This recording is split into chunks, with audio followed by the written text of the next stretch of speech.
예수소망교회 주일예배의 말씀입니다. 마가복음 8장 27절에서 38절까지 말씀. 예수와 제자들이 빌립보 가이사랴 여러 마을로 나가실새 길에서 제자들에게 물어 이르시되 사람들이 나를 누구라고 하느냐. 제자들이 여짜와 이르되 세례 요한이라 하고 더러는 엘리야 더러는 선지자 중에 하나이다. 또 물으시되 너희는 나를 누구라 하느냐.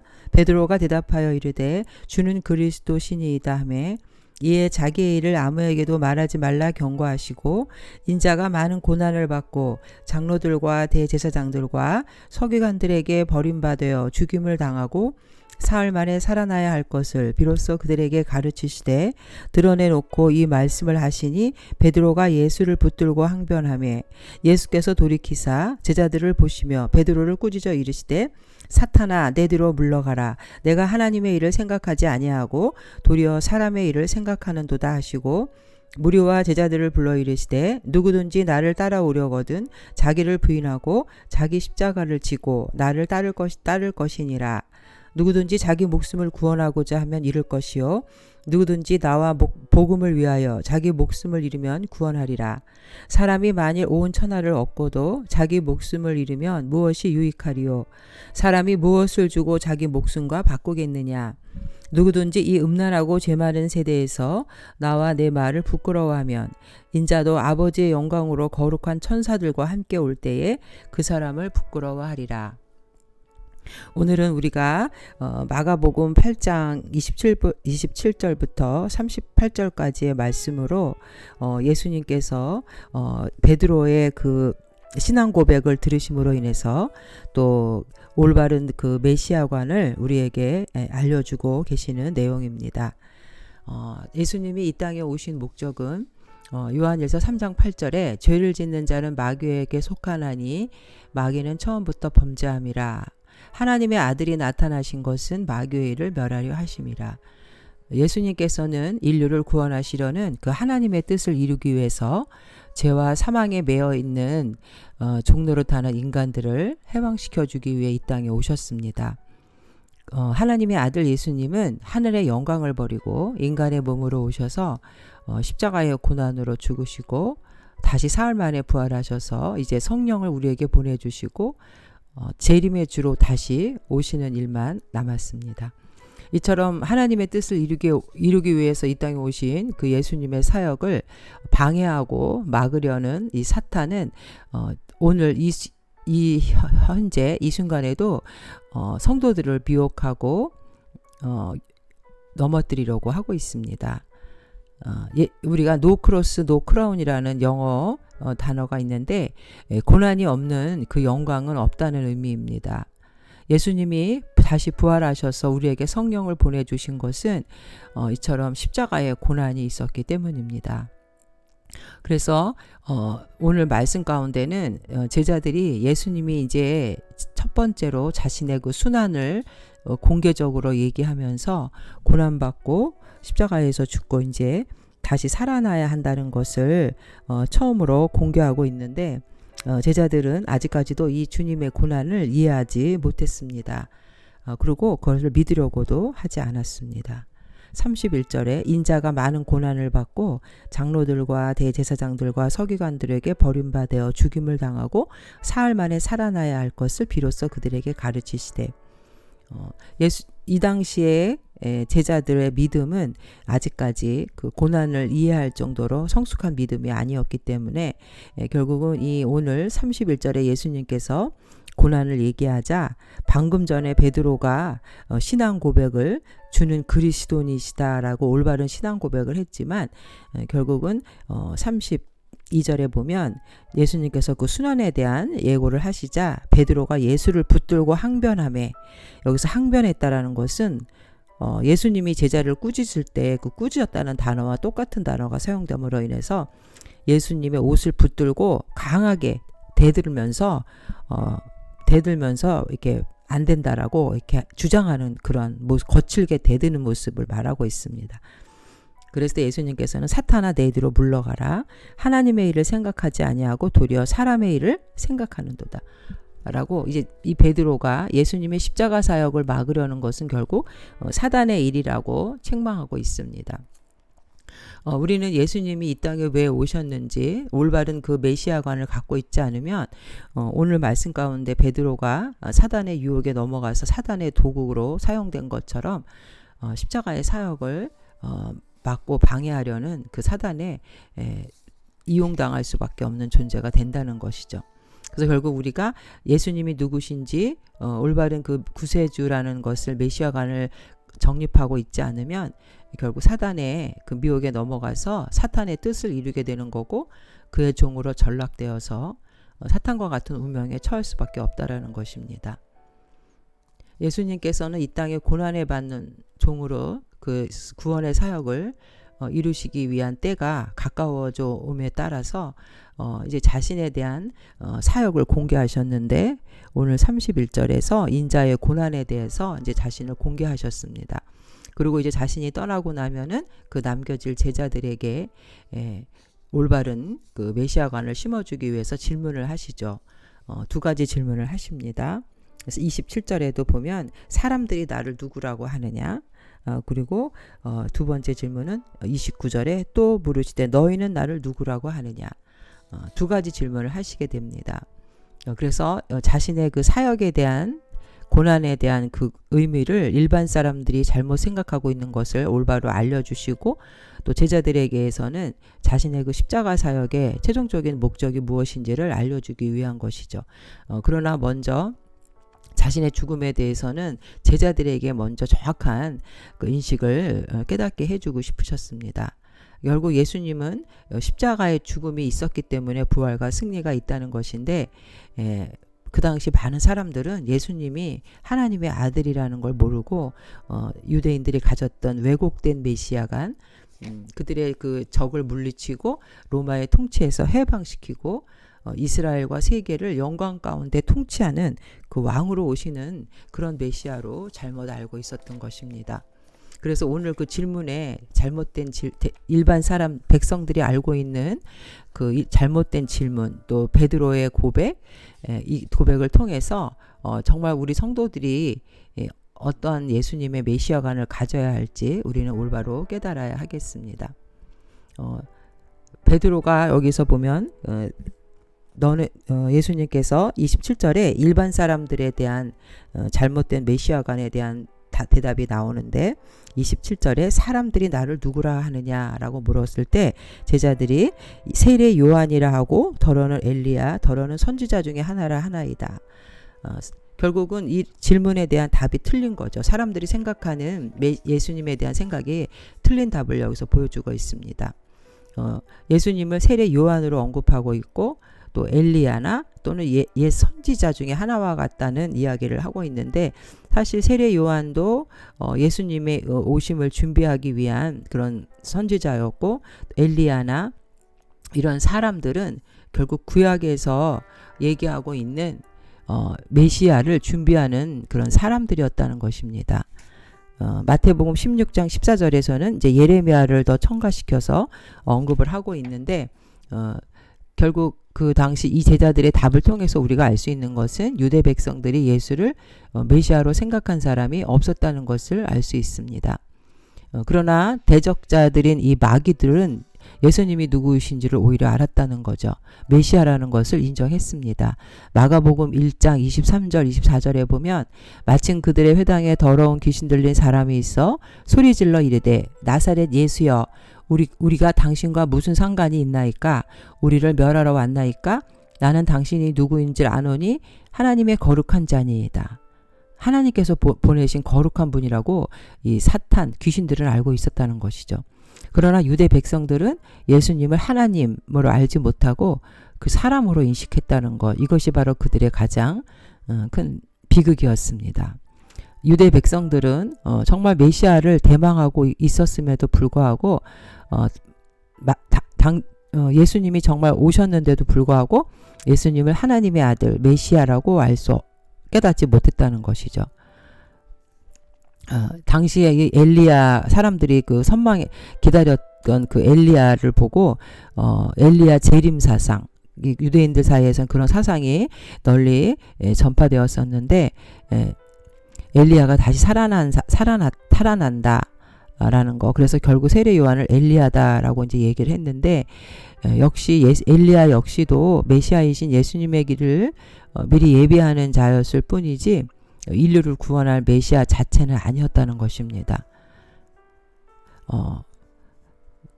이처럼 예수를 메시아로 생각하지 않았던 사람들의 이런 생각들 그 잘못되었기 때문에 결국 이들은 이제 예수님을 십자가에 못 박게 되는 거죠. 예수님은 예비하는 역할을 하는 그 당시 선지자들이 아니고 구약에서 예언한 것을 이루고 성취했던 바로 하나님의 아들 메시아 그리스도 성자 하나님이셨다는 것입니다. 이처럼 우리가 예수님을 올바로 깨닫지 못하면은 예수님이 주시려고 하는 그 영생의 선물을 얻지 못하게 됩니다. 요한복음 17장 3절에도 영생은 그 유일하신 참 하나님과 그가 보내신 자 예수 그리스도를 아는 것이니다 라고 말씀하고 있습니다. 이 당시 유대 백성들의 관심은 영적인 왕으로서의 영혼을 구원하러 오신 그 메시아 영적인 문제를 알려고 했던 것이 아니라 자신들의 그 육신의 요구를 이루는 문제에만 더 관심이 있었고 메시아를 그렇게 왕으로 정치적인 해방 그리고 자신들의 삶을 풍요롭게 해주는 인간적인 왕을 기대했던 것입니다. 두 번째 이제 베드로의 메시아관인데 사람들의 그 메시아관은 잘못된 메시아가 아니었다는 것을 27절과 28절에서 설명해 주고 있고 두 번째는 이제 29절에 예수님께서 너희는 나를 누구라 하느냐라고 제자들에게 물었을 때 대표적인 수제자 베드로가 대답하는 베드로의 메시아관입니다. 그러나 이제 베드로가 대답하여 이르되 주는 그리스도니시다. 결국 그리스도라는 말은 메시아라는 뜻이고 기름 부음 받은 자라는 것이죠.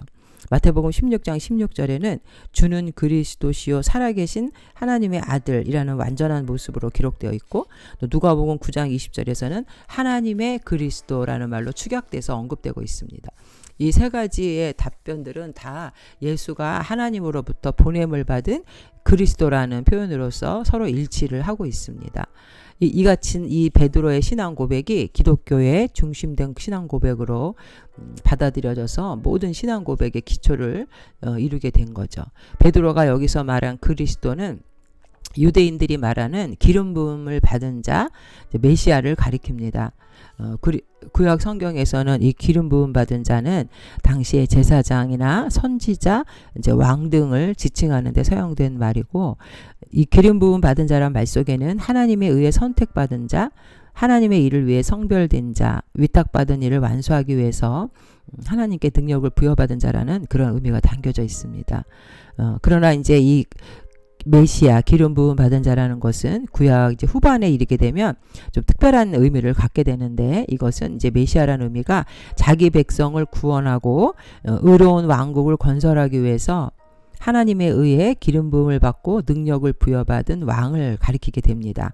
그래서 다니엘 9장 25절에도 이제 이스라엘 백성들을 구원할 왕이 온다는 그런 내용이 적혀 있는데 이 당시에 이제 이 유대 백성들은 메시아라고 하면 자신들이 그 포로 생활을 하고 있는 그런 70년 그런 고된 삶 속에서 이제 곧 하나님이 메시아를 보내주셔서 다윗 왕국을 일으켜 원래 그 다윗 왕 때 누렸던 번영과 영화를 회복시켜줄 인물이 온다는 것이었습니다. 정치적인 의미의 메시아, 통치자를 기다렸던 것이죠.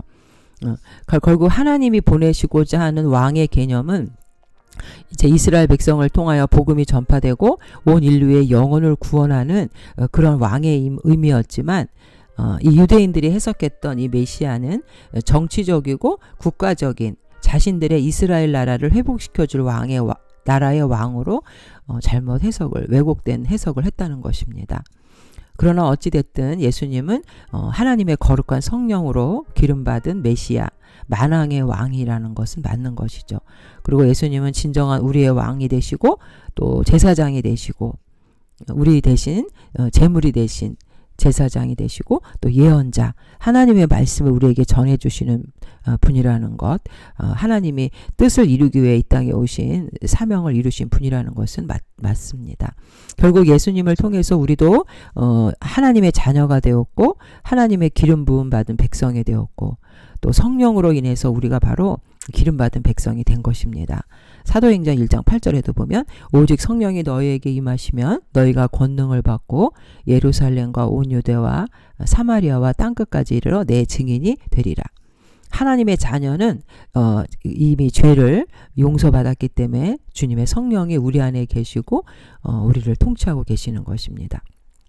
이처럼 이 베드로의 주는 그리스도라는 신앙 고백은 주님의 그 인격과 사역을 정확하게 드러낸 것이라 주님께서 이 베드로의 고백이 맞다고 칭찬까지 하셨습니다. 그러나 그에게 한 가지 부족한 것이 있었는데 바로 그가 이제 31절에 보면은 이제 예수님이 순환을 예고하자 32절에 드러내놓고 이 말씀을 하시니 베드로가 예수를 붙들고 항변하며 주님이 십자가에 죽어야 한다 그 말씀을 하시고 고난받아야 된다고 순환을 예고하시니까 베드로는 이걸 말렸습니다. 이러한 행동은 그가 올바른 신앙, 올바른 메시아관을 갖지 못했다는 것을 여기서 드러내고 있는 거죠. 메시아의 고난과 배척받음 또 죽으심에 대한 정확한 인식을 하지 못한 그런 메시아관을 갖고 있었다는 것입니다. 예수님의 그 부활의 승리는 반드시 십자가가 있었기 때문에 승리를 임하신 것이고 십자가의 고난이 없었다면 예수님은 부활 승리할 수 없었다는 것입니다. 오늘날 많은 신학자들이 또 우리 기독교가 예수님의 그 부활 승리만을 강조하고 성공주의, 기복주의 신앙을 외치고 있지만 우리의 메시아관은 바로 십자가와 부활을 정확하게 두 가지를 함께 인정하는 그런 신앙이 되어야 합니다. 이제 예수님께서 자신이 이제 베드로의 고백을 듣고 예수님이 뭐라고 말씀하시냐면 30절에 자기의 일을 아무에게도 말하지 말라 경고하시고 이것을 이제 마가복음의 메시아 비밀이라고 하는데 예수님은 자신의 그 사역, 메시아라는 사역을 얘기하지 말라고 하십니다. 왜냐하면 그 다음에 이어지는 베드로의 행동을 통해서 볼 때 제자들의 메시아관은 아주 완전한 메시아관이 아니었기 때문에 그렇습니다. 더 많이 예수님의 사역을 십자가의 사역에 대한 올바른 이해가 있어야 하기 때문에 여기서 예수님은 침묵을 지시하고 있는 것이죠. 예수님의 메시아의 그 진정한 모습은 이제 그 베드로가 32절에 예수를 붙들고 항변했다라는 그런 행동에서도 알고 있는 것처럼 예수님은 바로 이 땅에 십자가 고난을 당하시고 부활하기 위해서 오셨다는 것입니다. 예수님에 대한 그 올바른 베드로가 신앙 고백을 했지만 그들의 메시아, 제자들의 메시아가는 여전히 불완전했기 때문에 또 세상 사람들 역시 예수를 하나님의 아들 메시아로 생각하지 않았기 때문에 예수님이 메시아라는 것을 발선하는 것을 엄격히 금하였다는 것입니다. 그러나 예수가 메시아일 수도 있겠다라고 생각하고 있다 할지라도 그들은 메시아 대신 예수님의 진정한 사역의 본질은 모르고 결국 예수님이 이루고자 하는 왕이 자신들의 이스라엘 나라의 정치적인 해방 그것만을 그들은 기대하고 있었기 때문에 예수님은 제자들을 통해서 그 자신이 메시아라는 것이 알려지는 것을 막으셨던 것입니다. 결국 올바른 메시아관을 그 제자들도 정립하지 못했다는 것이죠. 예수님께서 이제 그 순환을 얘기하셨을 때도,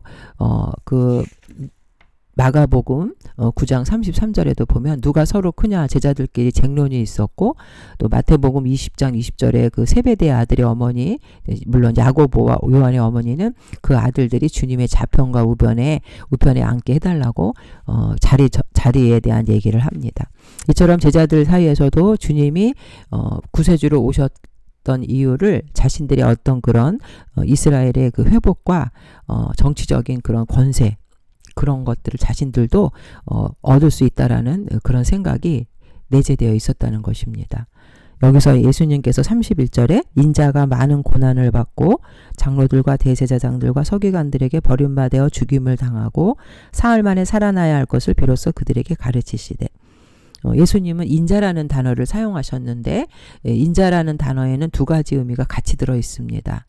거기는 장차 심판의 권세를 가지고 이 땅에 임하시는 심판주로서의 모습이 있는데 마태복음 25장 31절에 보면 인자가 자기 영광으로 모든 천사와 함께 올 때에 자기 영광의 보좌에 앉으리니 인자라는 말은 바로 심판의 주로 오신다는 모습이고 그 다음에 두 번째는 성육신 하신 예수님이 이 세상에서 고난을 받고 죽임을 당하실 순환의 종으로서 모습이 바로 여기 들어있는 것입니다.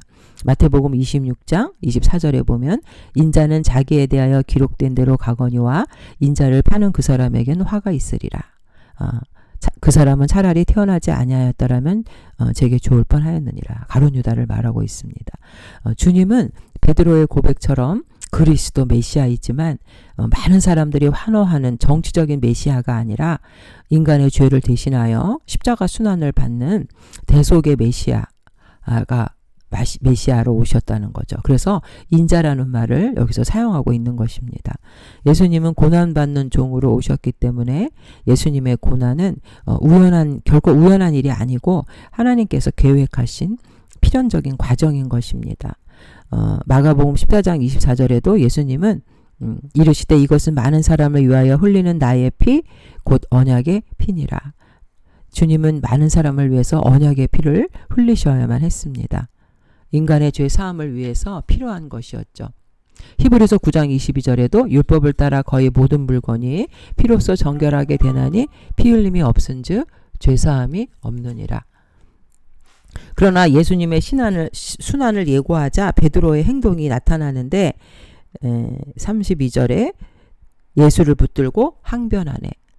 바로 이제 이 순간 불쑥 터져 나온 베드로의 항변은 인간의 본성이 예수님의 순환과 얼마나 심각하게 대립하고 있는지를 보여줍니다. 마태복음 16장 22절에는 주여 그리 마옵소서 이 일이 결코 주에게 미치지 아니하리이다 라고 구체적인 내용이 기록되어 있습니다. 결국 베드로 입장에서는 예수님의 순환을 받아들일 수가 없었던 거죠. 상상할 수도 없었던 겁니다. 자신들은 이제 정치적인 메시아관을 지니고 있었기 때문에 메시아 대신 예수님이 십자가에서 그냥 죽어버리고 만다면 자신들이 기대했던 모든 것들이 영광을 얻지 못하는 것이기 때문에 베드로가 깜짝 놀랐던 것입니다. 여기서 항변했다라는 말은 책망이라는 단어가 있고 꾸짖다라는 단어가 있는데 이것은 예수님이 영적인 그 사단의 세력을 꾸짖을 때도 이 단어가 사용되었습니다. 결국 이 베드로는 예수님에게 꾸짖는 약간 보면 교만한 거죠.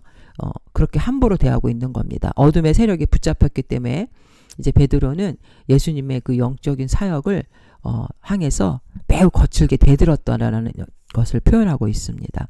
결국 이 사탄은 예수님의 십자가 사역을 제대로 이해하지 못한 채 예수님을 향한 잘못된 열심이죠. 그리고 사랑, 애정이라고 할 수 있는 이런 것들이 합쳐져서 이 베드로의 마음을 이용한 것입니다.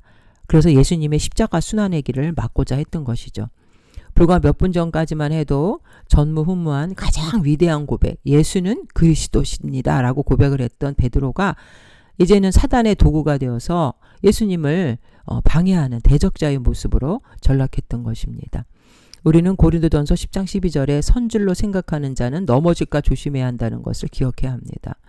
주님께서는 이 베드로 항변하고 대드는 베드로에게 예수님의 이 땅에 오신 목적이 무엇인지 예수님이 반드시 그 십자가의 고난을 가야 하는데 이거를 하지 못하게 거칠게 대드는 사단의 조정을 받는 베드로의 기에 눌리지 않습니다. 무서우리만치 단호하게 그를 뿌리쳐 버리시죠.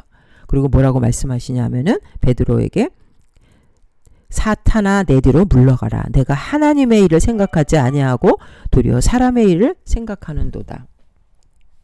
결국 베드로가 이렇게 예수님에게 항변한 것은 결국 사탄의 도구가 되어서 사람의 일을 생각한 것입니다. 사탄의 도구가 되어서 사탄이 하는 대로 넘어간 것이죠. 우리는 우리 생각 가운데서도 정말 하나님의 뜻인지 아니면 내 인간적인 뜻인지를 항상 영적으로 구별하면서 사람의 일, 즉 하나님의 일을 방해하는 생각들은 단호하게 뿌리쳐야 합니다. 이처럼 예수님을 3년이나 따라다니면서 동고동락했던 제자들도 예수님의 십자가 순환을 받아들이려고 하지 않았습니다. 그렇다는 것은 이들이 다분히 물질적이고 또 세속적인 메시아관에 젖어 있었고 고난 없는 하나님 나라의 영광만을 추구했다라는 것. 결국 인간 내부에 깊숙이 뿌리박힌 죄의 본성을 이들은 깨닫지 못하고 있었다는 것입니다.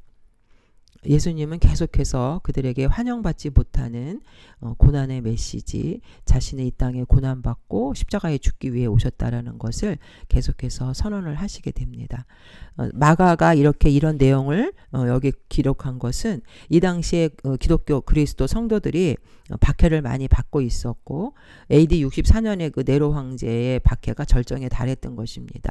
성도들을 원형 경기장에 몰아놓고 사자의 밥이 되게 하고 불에 태워 죽이고 이러한 이제 그 고난을 앞에 놓고 마가는 이제 그 주님의 이런 십자가 고난을 그들에게 알려주고 있고 또 이 고난을 인내로서 극복해야 된다는 것을 보여주고 있는 것입니다.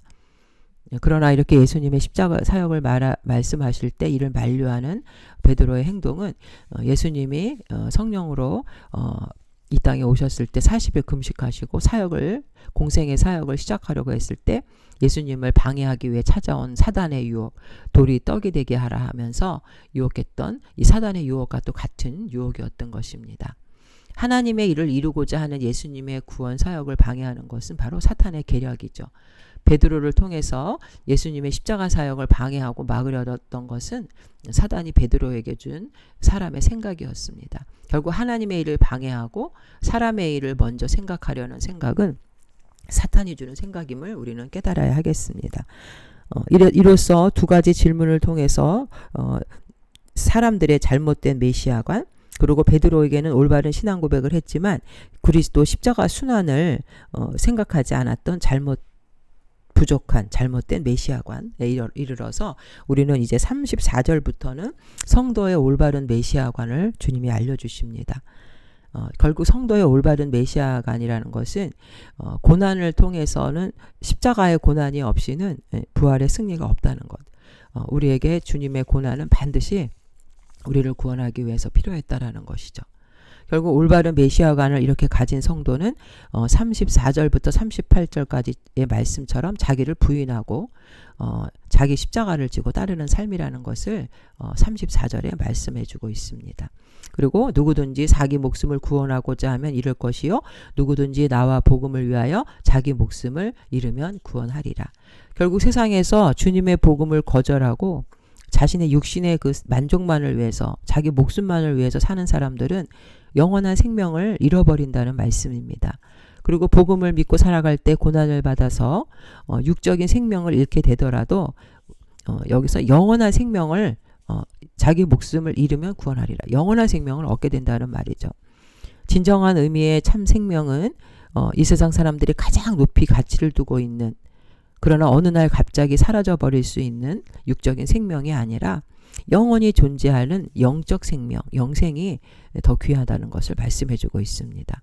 그래서 요한복음 11장 25절과 26절에도 보면 나는 부활이요 생명이니 나를 믿는 자는 죽어도 살겠고 무릇 살아서 나를 믿는 자는 영원히 죽지 아니하리니 이것을 내가 믿느냐. 그래서 주님께서는 계속해서 36절 37절에도 보면 사람이 온 천하를 얻고도 자기 목숨을 잃으면 무엇이 유익하리요.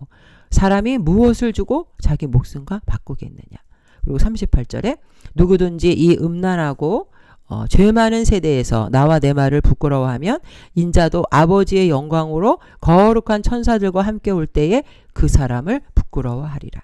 결국 자기를 부인하지 않고 십자가도 지지 않고 세속적인 유익을 위해서 자기 목숨을 지키려는 모든 자들을 일컬어서 여기는 음란하고 죄 많은 세대라고 규정하고 있습니다.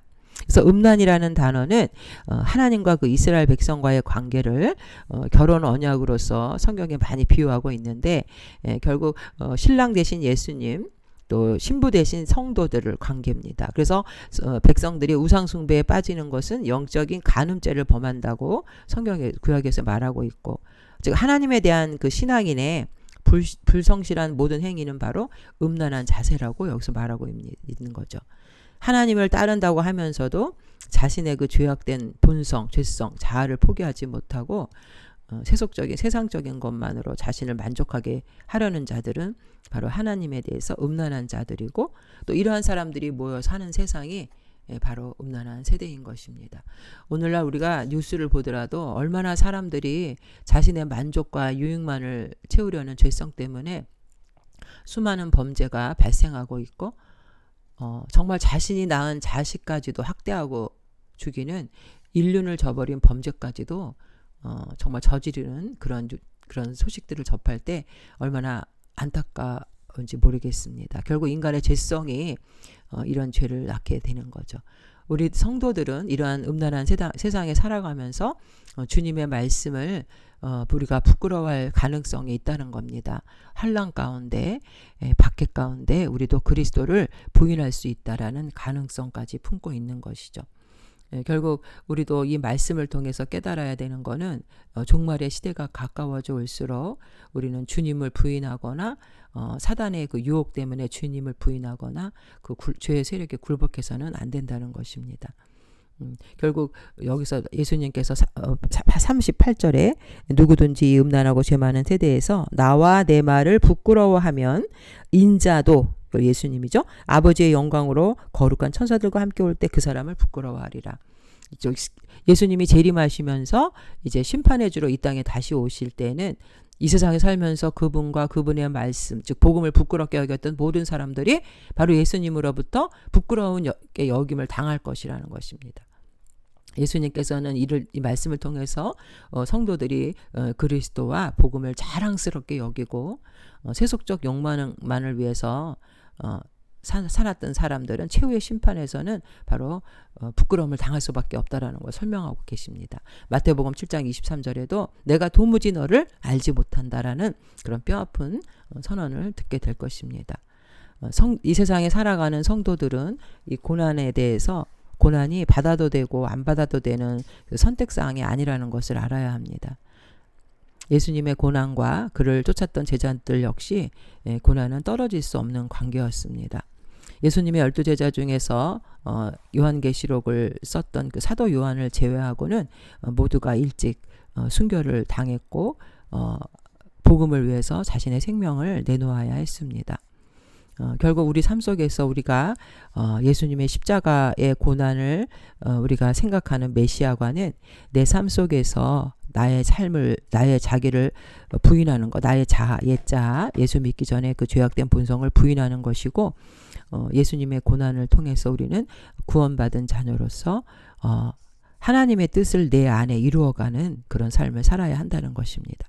우리는 하나님의 일을 한다고 자신도 모르게 자기중심적으로 자기 입장에서 생각하며 계획하고 활동하는 그런 것이 많습니다. 그래서 결국은 하나님의 일이 아닌 사람의 일을 분주히 행할 수도 있게 되는 것이죠. 사실 인간의 합리적인 사고에 기초한 신앙은 성공할 수가 없습니다. 우리는 하나님의 논리를 통해서 하나님의 뜻을 알고 세상과는 역행하는 것일지라도 하나님 말씀에 우리는 순종하는 삶, 그것이 바로 자기를 부인하는 삶인 것입니다. 갈라디아서 6장 14절에도 보면은 그러나 내게는 우리 주 예수 그리스도의 십자가 외에 결코 자랑할 것이 없으니 그리스도로 말미암아 세상이 나를 대하여 십자가에 못 박히고 내가 또한 세상을 대하여 그러하리라. 이 세상과 하나님의 말씀은 같이 갈 수가 없는 것입니다. 우리는 부지런히 성경을 상고하고 성령님의 음성에 귀를 기울이면서 하나님을 더 깊이 알아가는 그 지식에 자라가고, 결국 그리스도인의 추구하는 것은 자신의 영광이 아닌 바로 하나님의 영광이고 하나님의 뜻을 내 삶에 이루는 것이라는 것을 깨닫는 그런 올바른 메시아관, 올바른 신앙 고백을 가지고 하나님을 기쁘게 해드리는 성도들이 되시기를 주님의 이름으로 축원드립니다. 아멘.